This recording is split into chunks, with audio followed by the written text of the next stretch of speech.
안녕하세요. 자동차에 대한 모든 것을 토론하는 차플레이 토론방, 차토방 시간입니다. 안녕하세요. 차플레이 이영빈입니다. 안녕하세요. 자영업하고 있는 이재성이라고 합니다. 자, 오늘은 아버지가 X5 사신다는데 아니 왜 GLE를 안 사고 X5를 사냐고 훈수를 두시다가 나이 30 넘어서 아버지한테 야단 맞고 집에서 쫓겨난 소문난 벤츠바 이재성 PD님과 엄마는 세닉 사주고, 물론 세닉도 좋은 차입니다만은 자기는 그 돈 아껴서 i4 타고 다니시는 우리 효자 이영빈 작가님, 이렇게 저희 둘이서 벤츠, BMW 과연 최고의 프리미엄 메이커는 어디인가에 대해서 토론을 해보도록 하겠습니다. 저희가 이 토론방이라는 컨텐츠를 하는 이유는 이쪽의 시선과 이쪽의 시선, 이 반대쪽의 두 가지 시선을 모두 다 공통적으로 보여드리기 위해서 컨셉트와 캐릭터를 가지고 하는 토론회다라는 걸 알아주셨으면 좋겠고, 토론은 토론이고 컨텐츠는 컨텐츠니까요.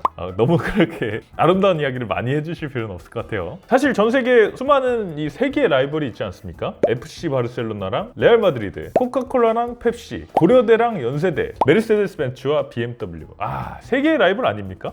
근데 사실 이게 라이벌이라는 거는요, 동등할 때 하는 얘기인 거예요.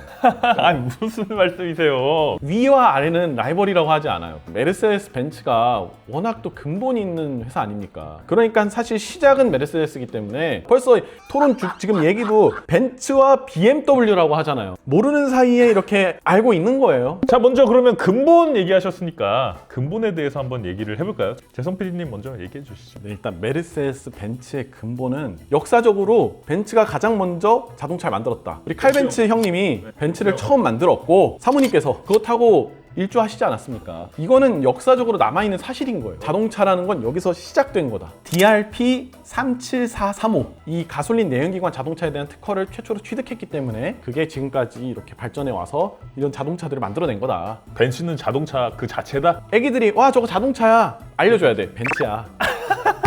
이 정도면 머리 한번 열어봐야 될 것 같은데. 알겠습니다. 벤츠의 근본에 대해서는 깊이 알고 있습니다. 그런데 메르세데스 벤츠의 역사를 보면 처음에 이 자동차를 만들어 놓고 특허만 땄어요. 특허. 이 특허 중심으로 역사가 전개됐어요. 그런데 BMW는 1916년에 항공기 엔진 제조로 시작을 했습니다. 당시에 자동차 엔진을 만드는 것보다 BMW 항공기 엔진을 만드는 게 훨씬 더 엔지니어링적으로 우수한 거였어요. 그래서 항공기 엔진을 만들던 이 BMW의 근본이야말로 진짜 기술력의 상징이다. 진짜 엔지니어링의 역사를 놓고 보면 BMW가 더 비교 우위에 있지 않나 라고 저는 생각합니다. 뭐 벤츠는 특허만 준비했다 뭐 이러지만 사실 기술에 있어서 특허는 가장 중요한 거예요. 이 특허가 애플이 왜 그렇게 특허를 쏘겠습니까? 애플 특허 얼마나 내는지 아시죠? 사람들이 오죽하면 이 특허를 보고 미래의 기술을 예측하는 수준이에요. 그러니까 이 특허가 엄청 중요한 거예요. 그냥 종이 쪼가리가 아니란 말이에요. 네, 그리고 최고의 프리미엄 자동차를 논하는 이 자리에서는 자동차 그 자체를 근본으로 하는 벤츠가 엔진을 근본으로 하는 BMW보다는 정통성에서 조금 더 위에 있지 않나. 자, 이거는 깔끔하게 근본력은 벤츠가 조금 더 우수한 걸로 하겠습니다. 다음은 그러면 레이싱 헤리티지에 대해서 좀 얘기를 해볼까요? 괜찮으시겠어요? 레이싱 헤리티지면은 이거 되게 불리하실 텐데. BMW는 지금도 그 M 하이브리드 V8이라는 하이퍼카를 가지고 르망 24시 그리고 데이토나 24시 내구 레이스에서 잘 참여하고 있어요. 최상위 하이퍼카 클래스에서 잘 참여하고 있습니다. 전 존중합니다. 엄청난 성과고 하이퍼카 쪽 보면 BMW 무시할 수 없어요. 하지만 모터스포츠는 사실 브랜드의 기술력을 증명하는 가장 중요한 무대잖아요. 메르세데스 벤츠는 사실상 모터스포츠의 정점 포뮬러 1을 이 하이브리드 파워 유닛으로 2014년부터 21년까지 이거는 F1 역사상 전무후무한 기록이에요. 8년 연속 컨스트럭터 챔피언. 인정하겠습니다. 이거는 역사예요. 루이스 해밀턴 우리 형님과 함께 차량이 좋아서뿐만 아니라 드라이버도 물론 훌륭했지만 어쨌든 벤츠의 기술력을 입증한 그런 시간이었던 거죠. 저는 F1에 대해서 예전에는 모르겠어요. 근데 지금은 F1이랑 양산차의 괴리감이 너무 벌어졌다. 지금 F1은 양산차랑 연결될 만한 부분이 솔직히 없잖아요. 있죠. 어떤 게 있죠? 요즘같이 전기차가 엄청 중요한 시대에서 F1은 그냥 속도뿐만이 아니라 에너지 회수의 능력, MGU. 네, 그리고 공기 역학 상당히 중요합니다. F1 레이스카의 공격하기 양산차에 연결될 만한 부분이 뭐가 있어요? 이건 머신인데?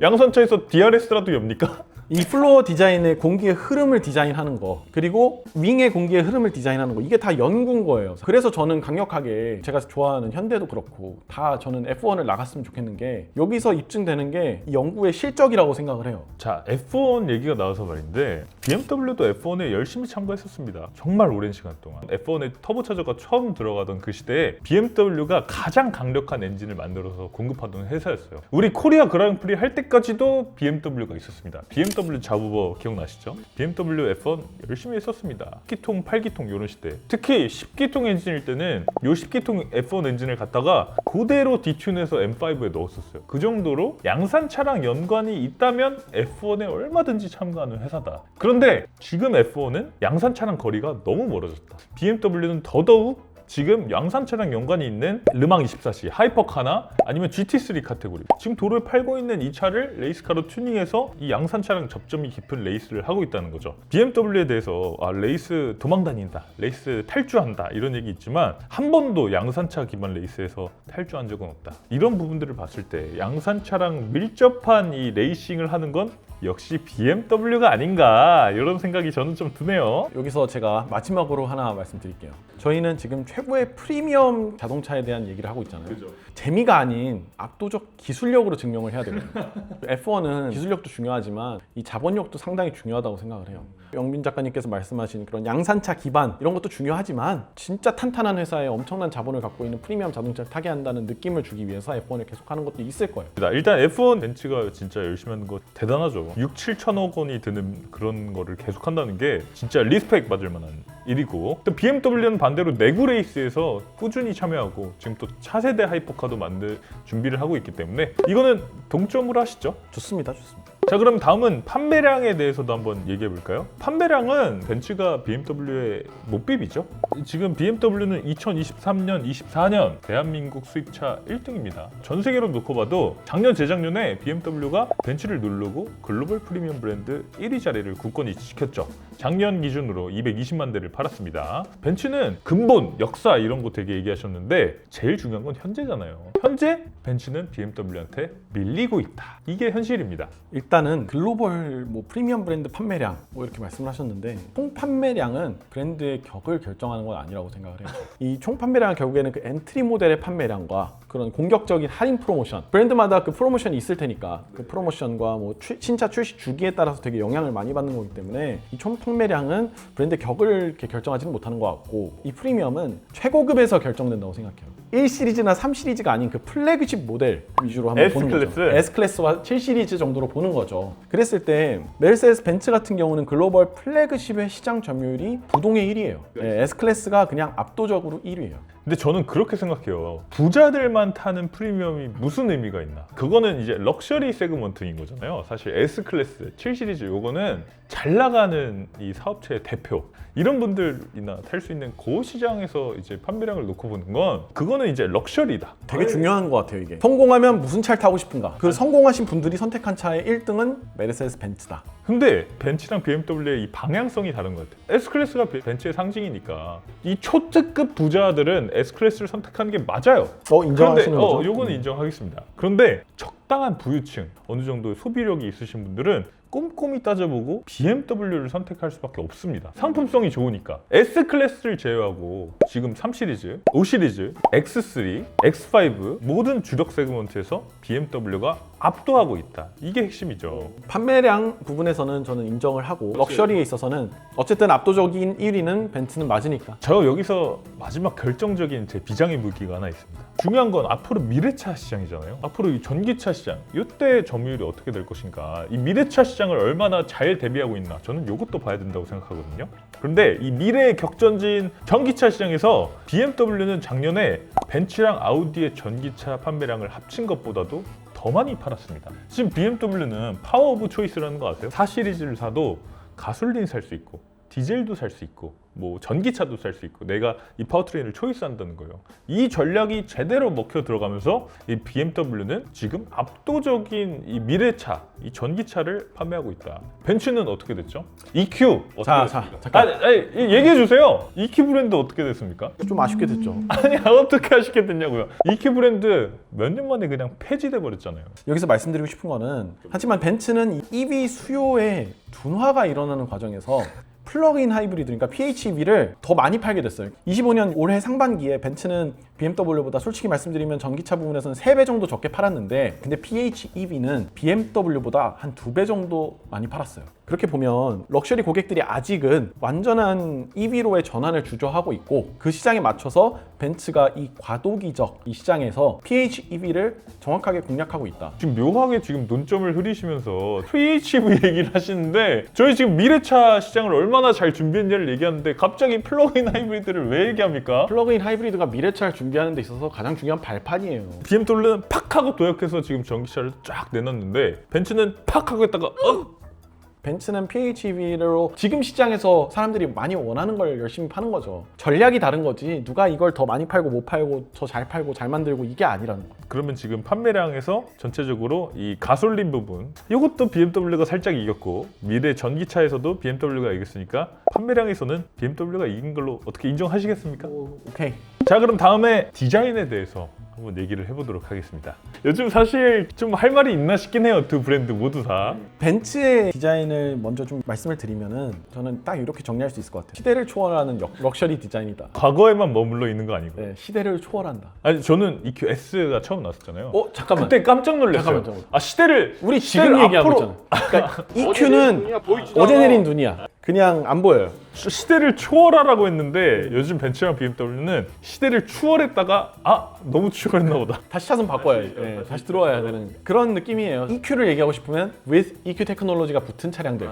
예를 들어 뭐 우리 G클래스 보면 시대를 초월하는 럭셔리 디자인은 맞잖아요. 시대를 초월했다는 게 어느 시대에 봐도 항상 예쁘다라는 뜻이죠. 그러니까 내가 지금 이 차를 사고 10년 뒤에 다시 봤을 때도 전혀 촌스럽지 않다. 계속 탈 수 있다.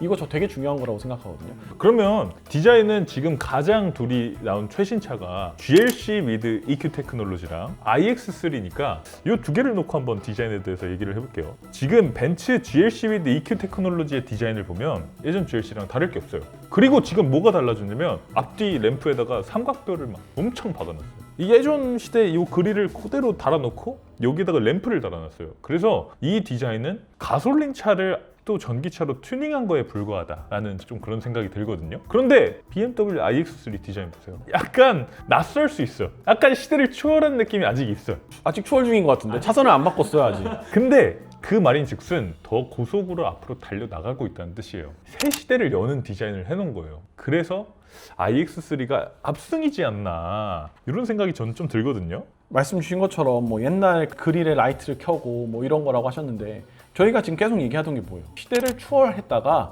다시 정속 차선으로 돌아왔냐 안 돌아왔냐. 벤츠는 지금 딱 해서 들어왔어요. 요즘 아시죠? 그 1차로 정속 주행하면 벌금 맞는 거. 그런 것처럼 안전한 길을 택하냐 아니면 모험을 하냐. 저는 이것도 브랜드의 스타일에서 나오는 것 같아요. BMW 같은 경우는 스포티한 주행을 선호하고 좀 더 스포츠성을 강조하잖아요. 벤츠 같은 경우는 조금 더 럭셔리하고 편안함을 강조하죠. 벤츠의 디자인에서도 안전함을 택한 거고 BMW는 조금 더 과격하게 가는 거죠. 이거는 누가 뭐 옳다 그르다 할 수 없을 것 같아요. 디자인에서 실내 디자인도 아주 둘이 첨예하게 지금 나뉘어져 있잖아요. iX3는 이 중앙 센터 디스플레이랑 파노라마 HD, 그리고 벤츠는 A필러부터 A필러까지 전체를 디스플레이로 만들어 놓는 이런 디스플레이를 해놓고 있는데 어떤 게 더 멋집니까? 뭐 저는 장단이 있는 것 같아요. 자꾸 이 꿀리는 부분에선 자꾸 장단을 따지시는데 저는 선택을 하라 그러면 저는 조금 더 도전적이고 과격한 iX 쪽을 선택을 할 것 같아요. 지금 인정하셨네요? 지금 말씀하시는 걸 들어보니까 iX3 실내 디자인에 굉장히 만족을 하고 계신 것 같은데 저는 좋아합니다. 아니 그러면 여기 승패가 여기는 결정됐네요. 디자인은 아니죠. 제가 말씀드린 건 장단이 있다고 했잖아요. 장단. 제가 나이가 좀 더 있고 가장 무서운 맛이 뭐예요? 익숙한 맛이 가장 무서운 거예요. 가장 익숙하게 가는 게 벤츠인 거고 항상 새롭게 도전하는 게 BMW니까 저는 조금 더 젊다면 BMW 택하는 거죠. GLC의 디스플레이는 익숙한 건 아닌데 되게 새롭죠? 새롭죠. 하지만 HUD가 더 새롭죠. 그러니까 그거는 완전한 새로운 기술력인 거죠. 메르세데스 벤츠가 예전에는 앰비언트 라이트가 너무 멋있었어요. 그러니까 진짜 되게 차의 분위기가 좋다 이런 생각을 했었는데 제가 얼마 전에 E 클래스를 시승했거든요. 근데 야간에 주행하는데 강량 조절할 수 있지만 이 빛이 너무 많다 보니까 오히려 실내 소재 이런 것들이 약간 죽는 느낌. 이거는 실내에서 램프만 보라는 약간 이런 느낌이 들어서 저는 그런 게 좀 아쉽던데요. 영빈 씨가 이렇게 빛에 되게 민감하시네요. 빛은 되게 중요하잖아요. 라식하셔서 그래요. 라식하고 부작용이 있는 적 한 번도 없어요. 저 지금 10년 넘었습니다 이제. 네? 디자인은 어쨌든 주관의 영역이기 때문에 그리고 둘 다 지금 뭐 호평을 받는 상황은 아니기 때문에 요거는 동점으로 하는 걸로 하겠습니다. 좋습니다. 성능에 대해서도 한번 얘기해 볼까요? 성능은 BMW가 압도적이죠. 제가 그런 얘기를 꼭 드리고 싶은데 벤츠가 8기통 엔진의 명가라는 얘기를 많이 하잖아요. 근데 그 V8 구조를 BMW의 구조를 따라했습니다. 핫V 구조, V형 실린더 안에다가 트윈 터보 차저 2개를 넣어놓는 이 방식이 BMW가 가장 먼저 한 거예요. 엔진에 있어서 BMW는 언제나 그 시대의 가장 뛰어난 기술을 항상 적용해 왔습니다. 워즈오토 선정 최고의 엔진에 BMW 엔진은 빠진 적이 없어요. 벤츠의 엔진은 워즈오토 선정 10대 엔진에 들어간 적이 없습니다. 여기서 성능은 자꾸 말씀드리지만 장단이 있는 거예요. 이 프리미엄은 결과적으로는 고성능도 중요하지만 컴포트 이런 것들도 되게 중요하다고 저는 생각을 하거든요. S클래스 같은 경우는 뒷자리 성능, 리어 시트의 성능을 압도적으로 끌어올렸다. 그런 엔진의 성능, 출력의 성능도 있지만 편안함의 성능도 성능이에요. 네, 그런 거에 있어서는 벤츠가 조금 더 이거는 갑자기 설득이 되네. 위로 좀 올라가지 않나. 그리고 그 고성능 철학에 있어서도 되게 중요한 게 AMG 같은 경우는 여기서 또 빠지지 않는 고성능 철학이 하나 있습니다. 원맨 원엔진. 한 명이 엔진을 끝까지 책임진다. 제가 이걸 실제로 가서 봤어요. 한 명이 정말 끝까지 만들더라고요. 그래서 저는 당연히 한 명이 만든다는 게 만드는 과정이 한 명이 이렇게 하는 건 줄 알았는데 그게 아니라 이 사람이 만들다가 예를 들어 휴가를 썼어. 그럼 그 엔진은 스탑이에요. 이런 정도로 원맨 원엔진. 그런 엔진이 잘 조립이 되겠어요? 당연하죠. 아니 왜냐면 휴가를 갔다 와서 엔진을 다시 조립했는데 내가 크랭크샤프트를 조립했던 거야? 왜냐하면 이게 무슨 우리 프라모델 조립하는 게 아니에요. 막 설명서 보면서 하는 게 아니라 모든 건 완벽한 바코드 관리 시스템으로 돼 있기 때문에 그래요? 엄청나게 큰 그 베이스에다가 엔진을 하나씩 코드가 붙이는 있구나. 느낌이라서 한 명이 끝까지 엔진을 책임지고 마지막에 그 빠지지 않는 서명. 실제로 국내에서 AMG 타고 계신 고객님들은 아팔트바흐 AMG 공장 가시면 그분 만나실 수 있어요. 만드신 분 거기 계세요. 그리고 그 장인이 되기 위해서 아직도 수많은 사람들을 교육하고 있고 이게 전 되게 중요한 철학이라고 생각을 해요. 이게 비단 좋은 엔진이다도 중요하지만 감성을 만들어낸다. 이것도 되게 중요한 거거든요. 감성 성능.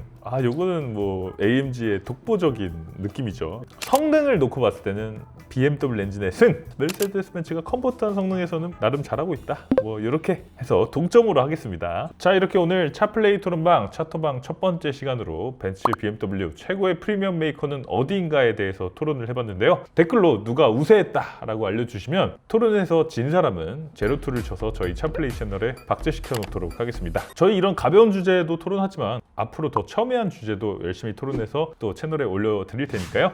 많은 관심도 부탁드리겠습니다. 오늘 차토방은 여기서 인사드리겠습니다. 이영빈이었습니다. 이재성이었습니다. 감사합니다.